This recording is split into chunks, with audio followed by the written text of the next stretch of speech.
Amen.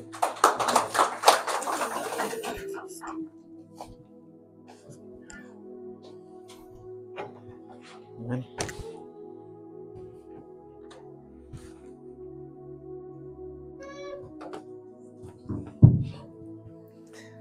Magandang umaga po sa lahat.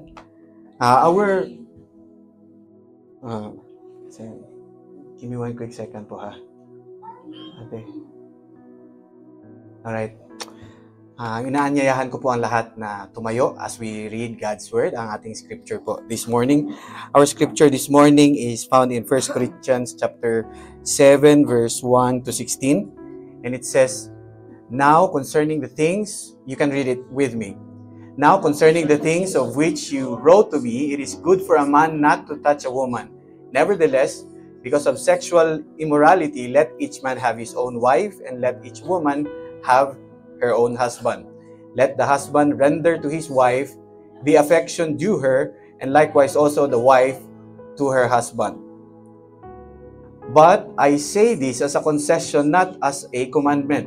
For I wish that all men were even as myself, but each one has his own gift from God, one in this manner and another in that. But I say to the unmarried and to the widows, it is good for them if they remain even as I am. But if they cannot exercise self-control, let them marry, for it is better to marry than to burn with passion. Now to the married, I command, yet not I, but the Lord.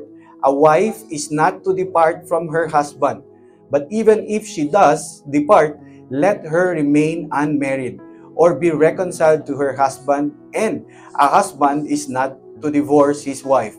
But to the rest, I, not the Lord, say, if any brother has a wife who does not believe, and she is willing to live with him, let him not divorce her. And a woman who has a husband who does not believe, if he is willing to live with her, let her not divorce him.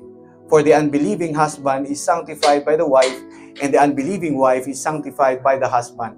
Otherwise your children would be unclean, but now they are holy. But if the unbeliever departs, let him depart. And a brother or a sister is not under bondage in such cases. But God has called us to peace. For how do you know, O wife, whether you will save your husband, or how do you know, O husband, whether you will save your wife?" May God bless the reading of His Word. Sumaglit po tayo, manalangin mga kapatid. Heavenly Father, Lord, maraming salamat po, O God, sa mga salita niyong aming pag-aaralan this morning, O God. Lord, panalangin namin, Lord, na Ikaw lamang po ang maitaas as we study Your Word, O God. At Lord, ihanda niyo po ang aming mga puso at isipan, O God, to better understand Your Word, O God. At Lord, itago niyo lang po ako, Lord, sa inyong likuran, O God. At tanging ang inyo lamang pong mga salita ang marinig at maintindihan ng aking mga kapatid. Ito po ang aking panalangin sa pangalan ni Jesus na aming dakilang tagapagligtas. Amen. Let us all be seated, mga kapatid. Kumusta po ang lahat? I hope everybody is okay. Medyo mahaba-haba po ang ating coverage this morning. And so, without further ado, let's dive into our text, no? Mga kapatid, in order for us to better understand this chapter or the text that we are about to study this morning, it is important for us to understand the context. So for us to do it, mga kapatid, let's read 2 verses back. No? Ang sabi dito sa 1 Corinthians 6:18 to 20, ang sabi dito, "Flee sexual immorality. Every sin that a man does is outside the body, but he who commits sexual immorality sins against his own body. Or do you not know that your body is the temple of the Holy Spirit who is in you, whom you have from God, and you are not your own, for you were bought at a price, therefore glorify God in your body and in your spirit, which are God's." Mga kapatid, here we see na ang malaking problem ng Corinthian church is the prevalence of sexual immorality. You might ask why. Mga kapatid, ang Church of Corinth is situated in the city of Corinth. Make no mistake, the entire Greco-Roman world is very liberated. They are very loose sexually. They practice promiscuity.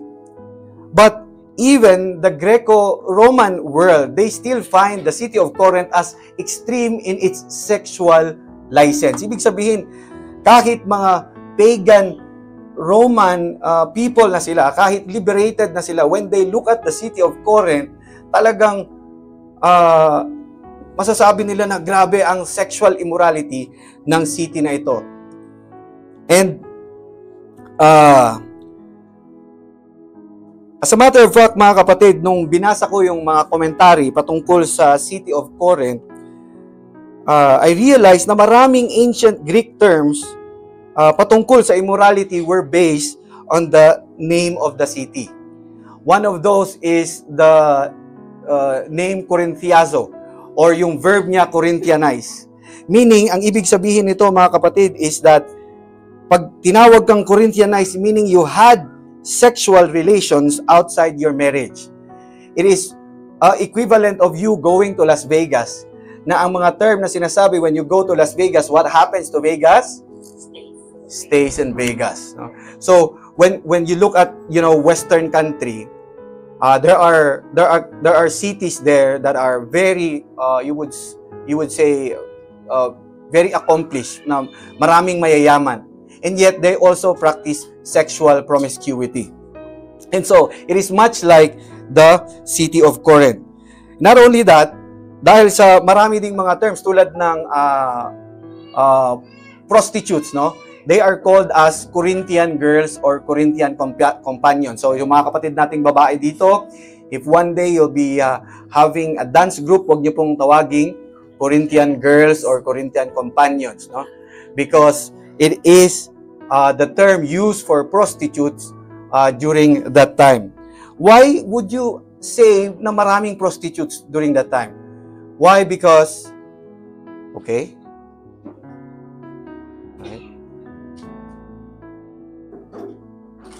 wait lang it's not working. Next slide, please. Ayan. Also in the city of Corinth, mga kapatid, we find the temple of Aphrodite, where yung pong prostitution is a part of their religious rite. So you can only imagine, if people are going there to be religious, they're doing prostitution. No? So, I don't know, if you can imagine kung may ganyang religion sa Pilipinas, baka maraming reliyoso sa Pilipinas. So, this happened before. Nangyari talaga. That's why, mga kapatid, yung mga Christians at that particular city, when they converted to Christianity, they've got a lot of things, unlearning things to do. Marami silang mga bagay na tatanggalin sa kanilang sistema. Why? Because they have been Corinthianized. They have been practicing this sexual promiscuity for the longest time. And so, as we approach the scripture this morning, we understand that this young church in the city of Corinth wrote to Apostle Paul. Kaya nga, ang sabi dito sa ating verse, sorry, it's not working. Can you please, sister, you next slide, please? Okay. Ang sabi dito, now concerning to the things of which you wrote to me. Mga kapatid, we are so used of listening that apostles write to churches, right? Sanay tayo na naririnig na, ay, itong mga apostle nagsusulat sa Church of Corinth, Philippi, at Ephesus. But here we see na hindi lang pala yung mga apostle communicates to the church. Also, the church communicates to the apostle to ask question. And specifically, here we find Christians who would like to grow spiritually, who would like to walk in a manner worthy of God. They wrote to Apostle Paul. And mga kapatid, ang sabi dito, now concerning to the things you wrote to me. That is why, mga kapatid, in this chapter, we will read na ang ating pag-aaralan ngayon, these are series of answers ni Apostle Paul doon sa sulat ng Church of Corinth sa kanila. Mga tanong ng Church of Corinth kay Apostle Paul. And so the first issue, ang sabi nila Apostle Paul, remember, the question is not written in the scripture. but we can deduce the question based on the answer of Apostle Paul. Do you know the game, Jeopardy game? Kung may nakakaalam, no? So we can deduce the question based on the answer of Apostle Paul. Now, the first issue was, sabi nila, Apostle Paul, given na sobrang talamak na ang sexual immorality dito sa amin, we wanted to pursue holiness. Don't you think it's better for us to never touch a woman? And notice what Apostle Paul said. It is good for a man not to touch a woman. Nevertheless, because of sexual immorality, dahil sa mga nangyayari dyan sa inyong lugar, let each man have his own wife and let each woman have her own husband. Mga kapatid, I want you to understand that the scripture explicitly say that sexual relations is only or must only occur inside the context of marriage. Kaya po, Apostle Paul is telling or reminding the new believers here na kung talagang hindi, instead of you burning in passion, you marry.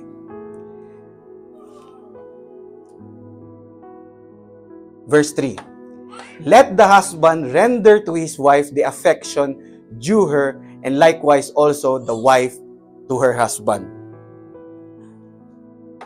Mga kapatid, marriage is not only meant for sexual relations. Marriage is also meant because of covenant of service sa iyong partner. Mga kapatid, the term render here in the original Greek text, it means, ang pronunciation niya is apodedomi. Ang ibig sabihin niya, yung render na yan, sa English, ang ibig sabihin niya sa original Greek text, it's primarily means to give back or return something to its rightful owner. So mga kapatid, ito palang pagbibigay natin ng affection sa wife natin or sa husband natin, it's like giving it to the rightful owner. Now, I will ask you mga kapatid, when was, sa lahat ng married dito, when was the last time you said, I love you to your wife? Amen. Kaninang umaga. Praise God. When was the last time you said, love? When God made you? When was the last time you said sa wife mo, love, when God made you, He must be thinking of me? Di ba? When was the last time you said, love, you are a blessing to our family? I praise God for your life. When was the last time you said it? No, mga kapatid, I understand na iba't ibang tao, may iba-ibang love language. Amen? Are you following? May mga tao na, hindi expressive sa pagsasalita. Hindi siya ma-I love you. It's called love language. However, mga kapatid, a language is meant to communicate. Now, many Christian couples would say, itong partner ko hindi talaga expressive. Why? Because yes, he's expressing his love. However, hindi naman maintindihan ng partner niya. So, the Bible or the scripture is telling us to render what is due her. Mga kapatid, each husband and wife has his due affection, mga kapatid. It is his right or her right to receive that from you. Mga kapatid, so if your love language that you chose, yung time or yung effort, hindi maintindihan ng probably, mga kapatid, you have to reconsider that love language. Baguhin mo. Why? Because ang sabi ng scripture, to render. It must emanate from you. Hindi kasi nakasulat sa scripture, husband, expect from your wife the affection due you. No. Ang nakasulat, husband, render to his wife the affection due her. It means that you must initiate it. Kailangan ipadama mo. One day, sexual relations will be impossible for Christian couples. Dahil tumanda na. And what will remain is the affection. And so mga kapatid, as young as you are right now, Apostle Paul is telling us that you must render the affection due your wife and your husband. Amen? Mga kapatid, hindi natin dapat idahilan na we did not grow up, expressive. Hindi tayo expressive. Because there is really an affection due to your husband and your wife. Your wife or your husband deserves affection, period. It doesn't matter kung bata pa siya, it doesn't matter kung maganda pa siya, kung macho pa siya, kung magaling siya magluto, it is not a reward. Affection is not a reward, but it is, mga kapatid, an marital obligation to your wife. You have to be sensitive on this matter. Kasi ang sabi ni Apostle Paul, render to your spouse the affection due her. Amen? Alright, verse 4. The wife does not have authority over her own body, but the husband does. And likewise, the husband does not have authority over his own body, but the wife does. Now, on face value, you might think, mga kapatid, as you read the scripture, on face value, you might think, so, may ibang tao na pwedeng umabuso sa katawan ko kasi wala pala akong authority dito. Mga kapatid, the moment you are married to your spouse, you are now one flesh. Amen? You are now one flesh. At dahil one flesh na kayo, obviously, dahil flesh mo na yan, hindi mo aabusuhin. The scripture says, tulad yan ng body of Christ. Tulad ng body of Christ. We are one in body of Christ. Amen? And in the body of Christ, we have different functions, like music ministry. Palakpakan nga po natin ang music ministry, mga kapatid. Sino po na-bless kaninang umaga? Praise God sa buhay ng ating music ministry. Meron din pong transport ministry. Now, each of us here has different designation or function in the body of Christ. We are one, but we have designated function. Now, does it mean dahil siya transport ministry siya, kailangan nating abusuhin siya? It is the same with marriage. Hindi mo dapat abusuhin you have to be sensitive sa needs ng iyong asawa. Why? Because the authority given here, mga kapatid, is the authority to serve you, your husband or your wife, in a manner that no one else, in the 8 billion katao sa mundo ngayon, isa lang ang may authority to serve your wife or your husband on that manner. Amen? Next is verse 6. Jump tayo ng isang verse. Ang sabi sa verse 6, but I say this as a concession, not as a commandment. Mga kapatid, ano itong sinasabi ni Apostle Paul na, okay, sige, pagbibigyan kita, not as a commandment, but this is just pagbibigyan lang kita. Ano po itong tinutukoy ni Apostle Paul dito? Ang tinutukoy ni Apostle Paul dito is the verse 5.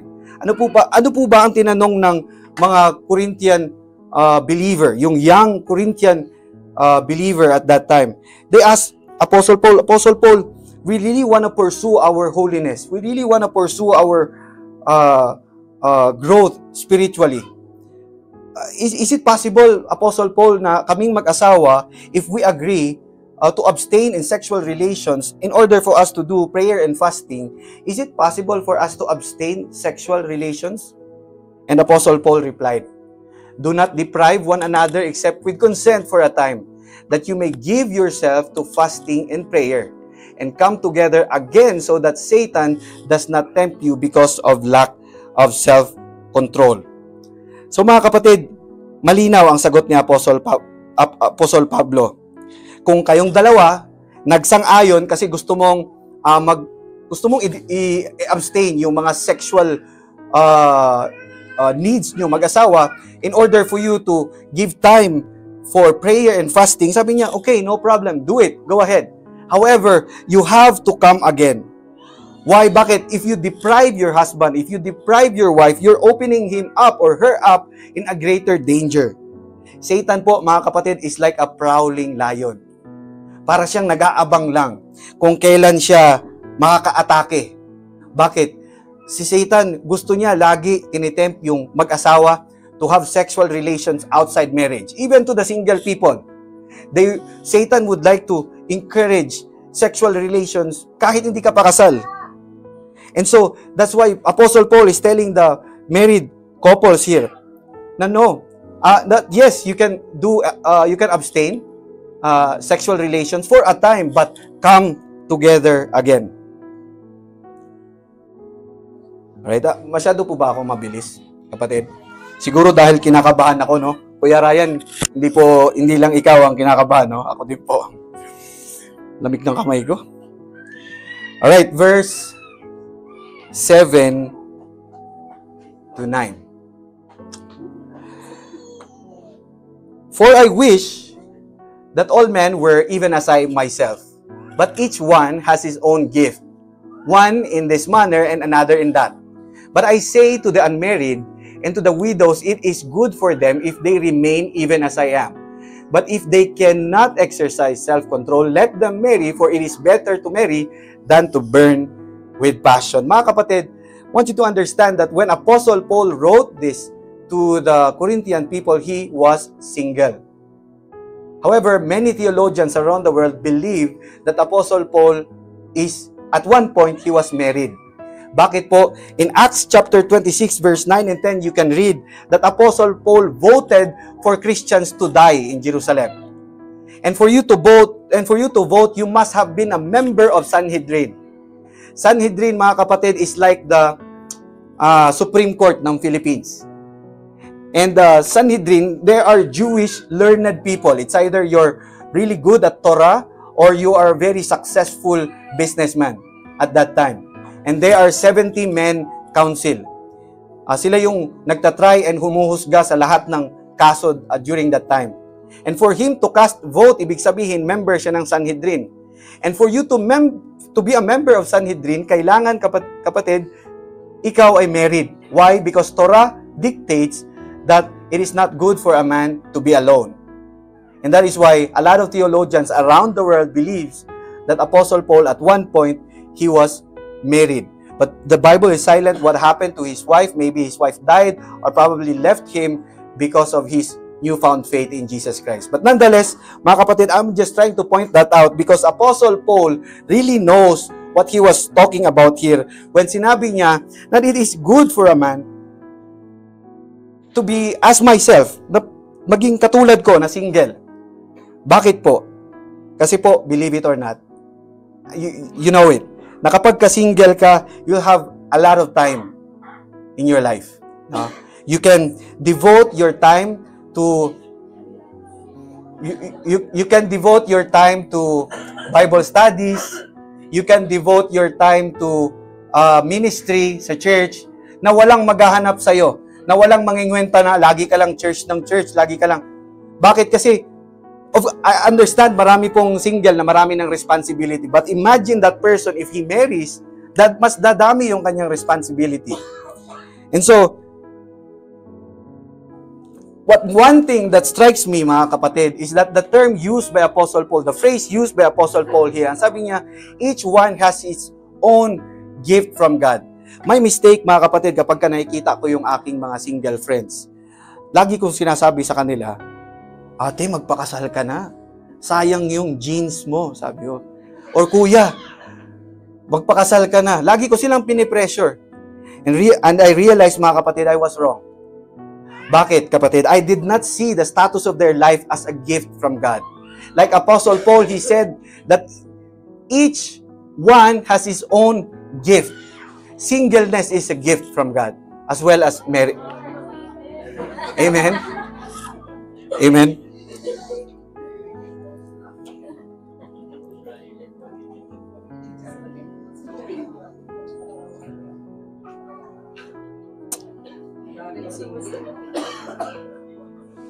I understood now, mga kapatid, what Paul is telling here, that whatever status of life you are on, you have to spend this for the glory of God, mga kapatid. Amen? Because kahit single ka, kapatid, even if you have all the time in the world, kung wala ka namang Jesus Christ sa buhay mo, it can be messy. You'll be spending your time trying to prove yourself sa ibang tao.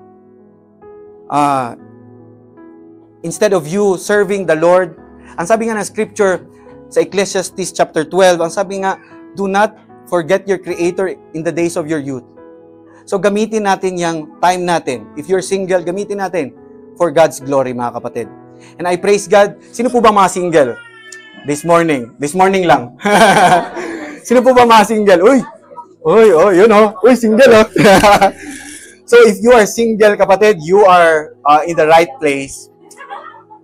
I encourage you to continue your walk with the Lord. What you're doing right now is right. Your time spent here is a time well spent, mga kapatid. Amen? Marami po kasing mga single who wishes that they are married. And marami ding married who wishes they are single. Is that true? Totoo po ba yan? It is true. Why? Bakit, kapatid? Bakit maraming ganon? Why?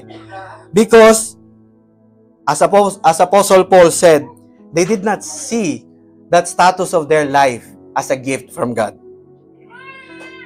So, as I said earlier, kung single ka, and you are here right now, kapatid, continue your walk with the Lord.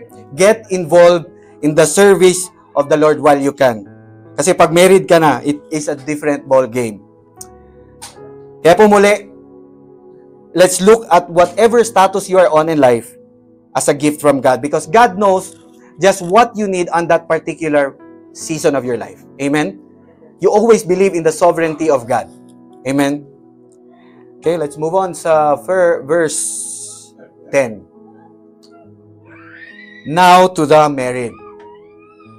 Now to the married I command, yet not I, but the Lord. A wife is not to depart from her husband, but even if she does depart, let her remain unmarried or be reconciled to her husband, and a husband is not to divorce his wife. Mga kapatid, it is without a doubt, in a Christian mind, ang Christian marriages is to be permanent. Ang sabi nga dito, marriage is a commitment for life.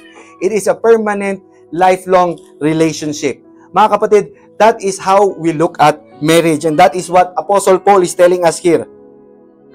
That we are not to depart our husband. Apostle Paul is talking to a Christian believer who are both Christians, na married sila.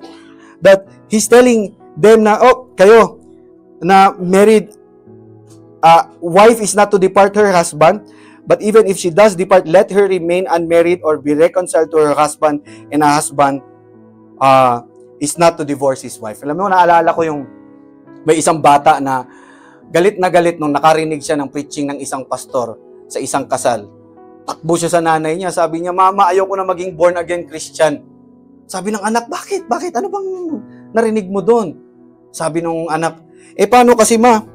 Ang sabi ng pastor nung ikinakasal niya yung dalawang couple, ang sabi ng pastor, you are to marry your wife for richer, for poorer, for better, or for worse. 16 daw ang papakasalan, kaya ayaw niyang maging born again Christian. Mga kapatid, kidding aside, the Bible says, Jesus Christ Himself said, what therefore God has joined together, let not man separate. Amen? Kaya hindi dapat paghiwalayin ng tao ang pinagsama ng Diyos. Mark 10:9. Bakit po? In Malachi chapter 2 verse 16, the scripture says, for the Lord God of Israel says that He hates divorce. Mga kapatid, we serve a God who hates divorce. And so make no mistake in doing the things that God hates. As a Christian believer, we want to please God. Amen? And it is God who created marriage. It is not a social construct. It's not an invention of man.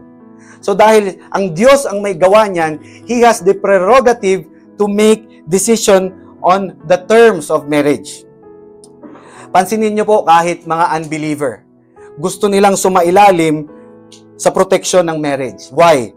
Because in marriage, there is exclusivity. Kung walang marriage, kung ano lang yan, common law partnership lang, walang kasal, walang exclusivity. But in marriage, there is. Bakit po? Sabi ng Ephesians chapter 5 verse 31-32, "For this reason a man will leave his father and mother and be united to his wife, and the two will become one flesh. This is a profound mystery, but I am talking about Christ and the church." Okay, we now realize, kapatid, that marriage is a reflection of a relationship ng church at ni Jesus Christ, mga kapatid. That is why marriage is very important. And many people don't see it like that.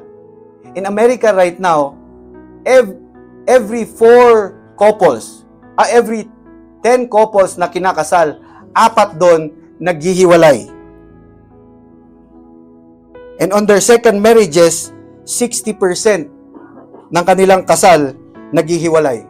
Imagine, ang sabi ng mundo, para ang relationship to work, kailangan walang third party.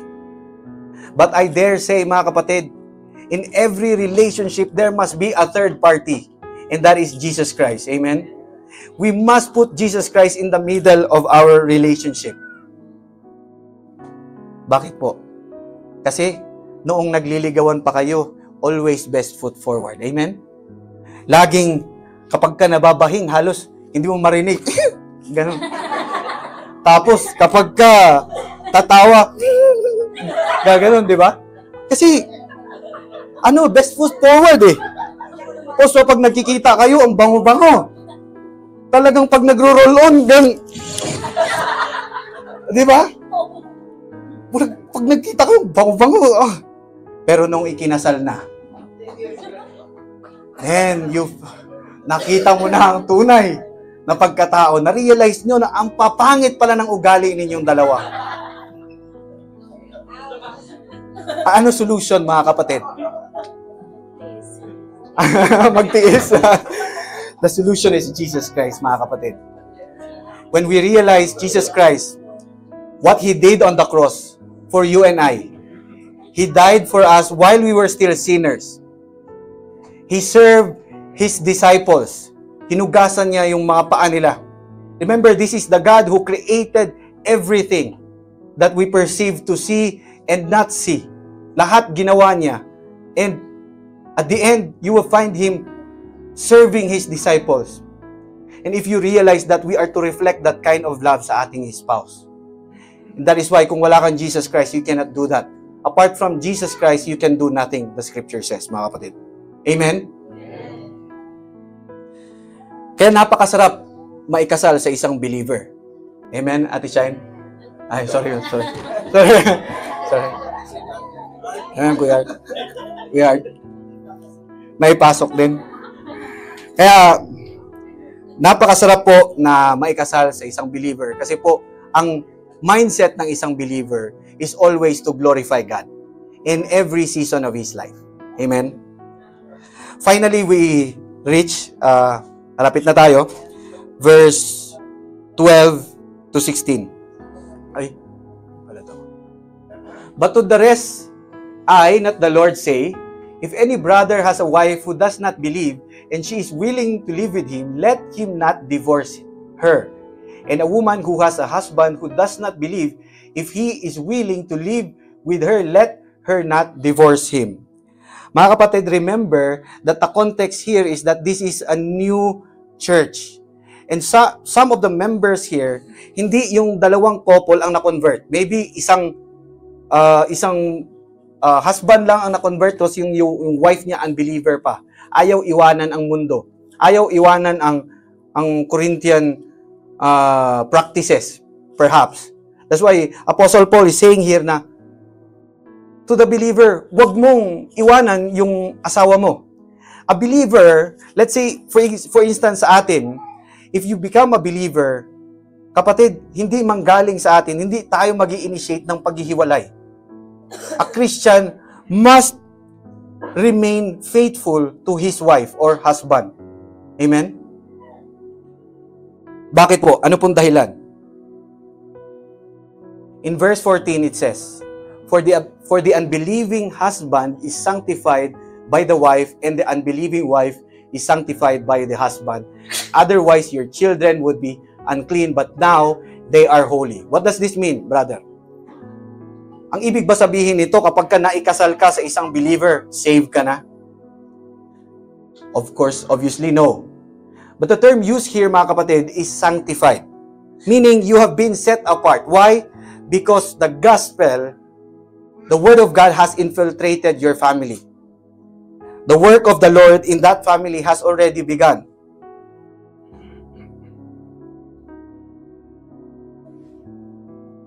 In 1 Peter chapter 3 verse 1, mga kapatid, ang sabi dito, kayong mga babae, magpasakop kayo sa asawa ninyo, upang kung ang asawa ninyo hindi pa naniniwala sa salita ng Diyos, maaaring madala nyo sila sa Panginoon sa pamamagitan ng mabuti ninyong paghuhugali kahit na hindi kayo magsalita.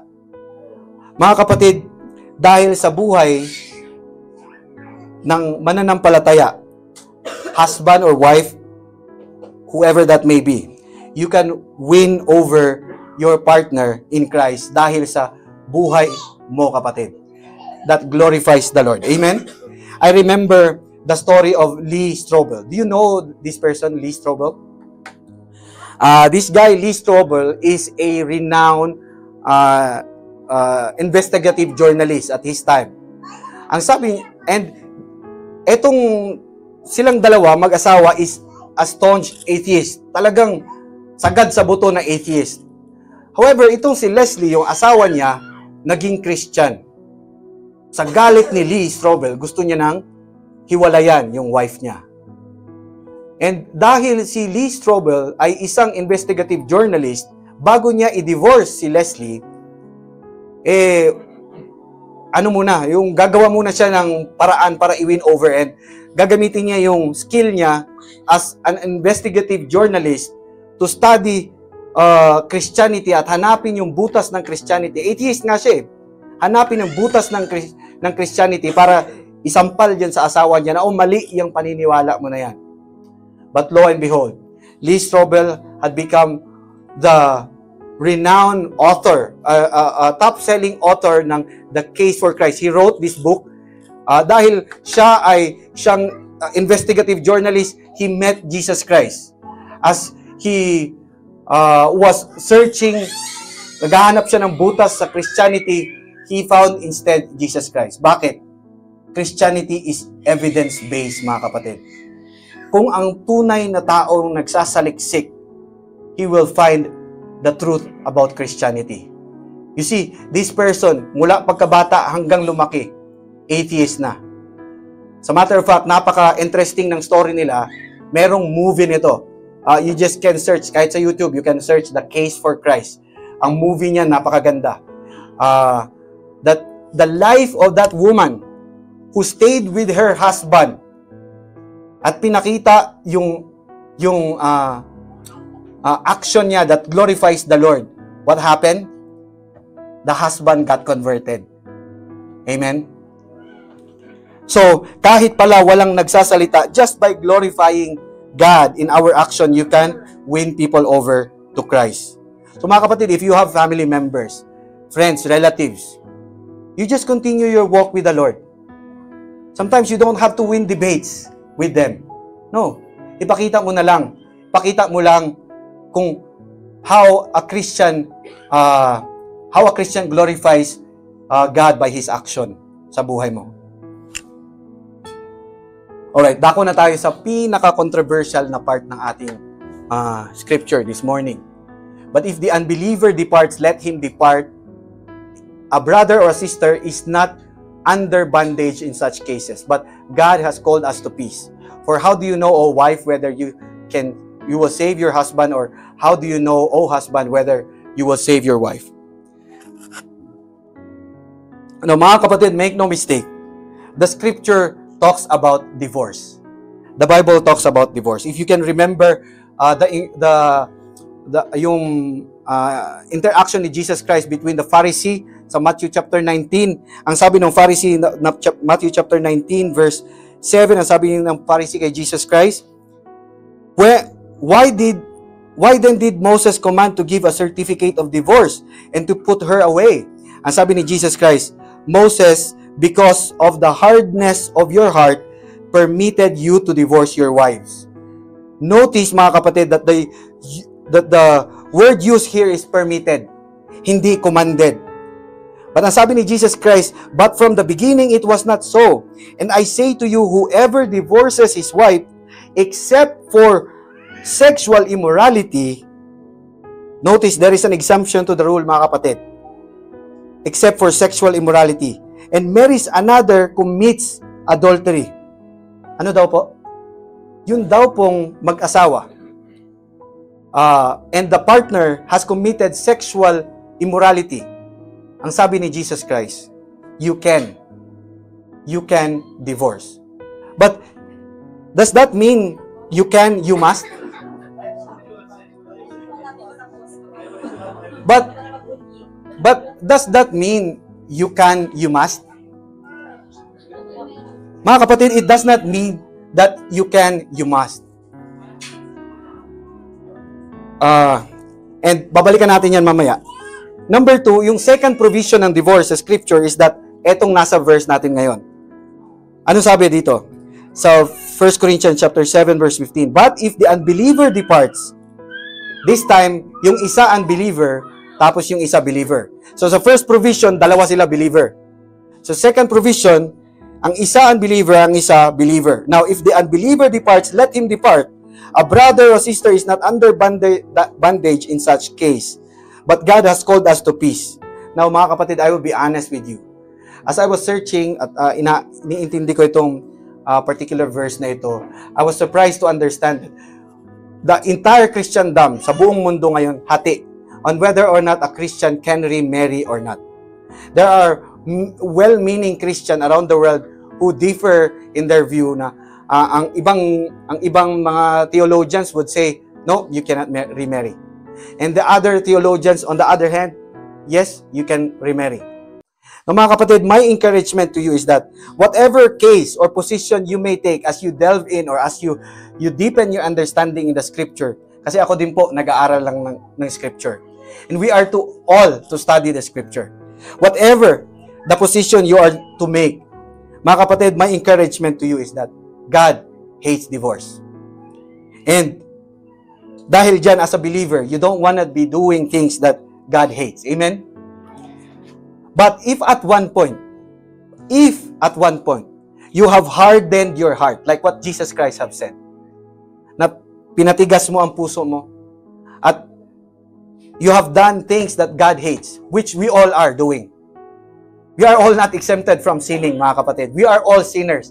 Otherwise, wala tayo dito ngayon. But if at one point you have hardened your heart, now as you are listening to this word, mga kapatid, come to Jesus Christ. Confess your sin before Him. Because the Bible says, He is faithful and just to forgive us our sins and cleanse us all from our unrighteousness. That's why we cannot see Christians going around saying na, uy, ikaw, prostitute. Uy, ikaw, adulterer ka. Uy, ikaw, this and that. That's the job of the enemy. Yan ang trabaho ni Satanas. To accuse. But in Christ, there is now no condemnation. There is no continuing sin. Pagdating dyan, God can cleanse you. He will use your past. He will use your whatever situation you are on for His glory. Just continue to walk with the Lord. Mga kapatid,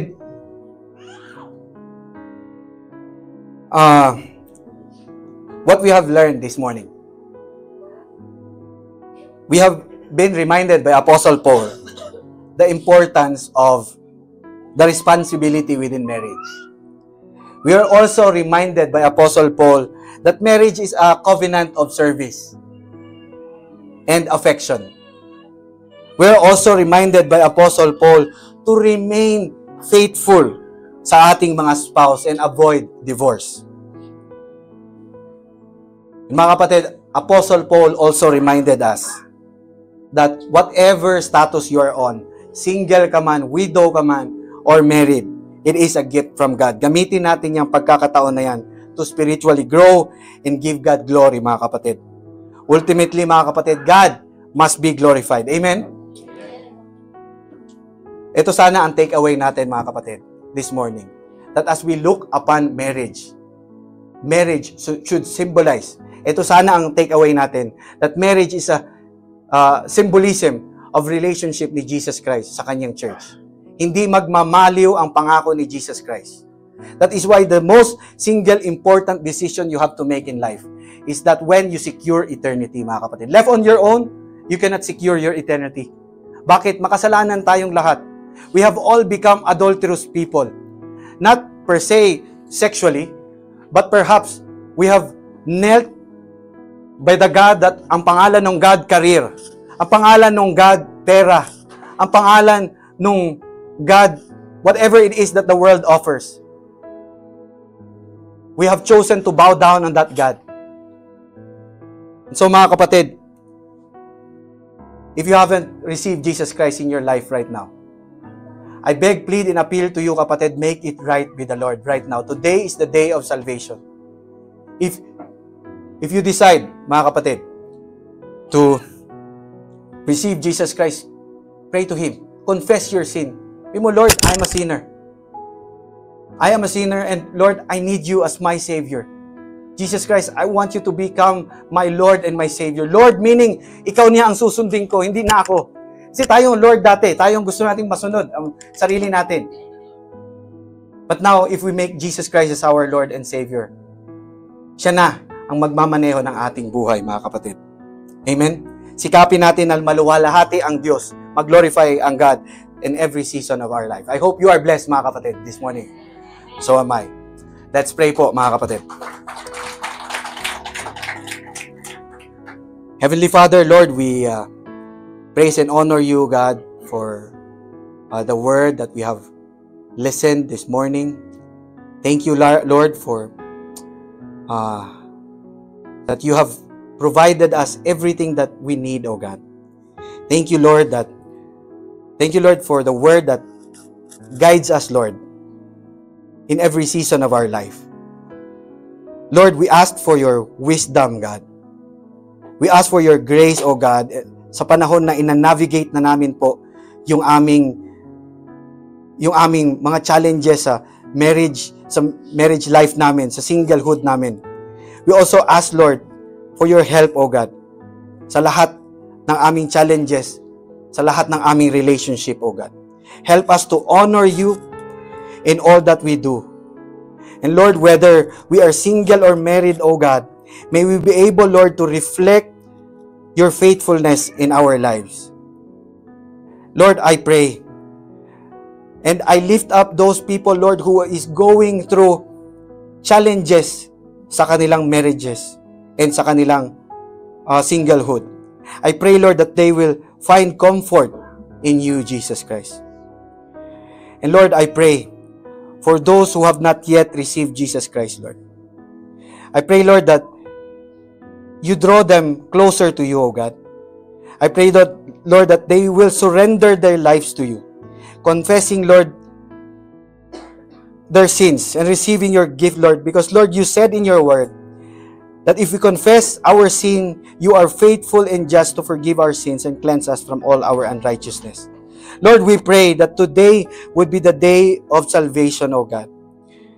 And today, I pray, Lord, that kung sino man yun, today he will take that leap of faith, O God. Thank you, Lord, for your love and grace. And thank you, Lord, that tulungan niyo po kami, O God, that we will be able to live a life that glorifies you, O God. Give us a heart, Lord, that trusts your perfect plan in our life. In Jesus' name we pray. Amen.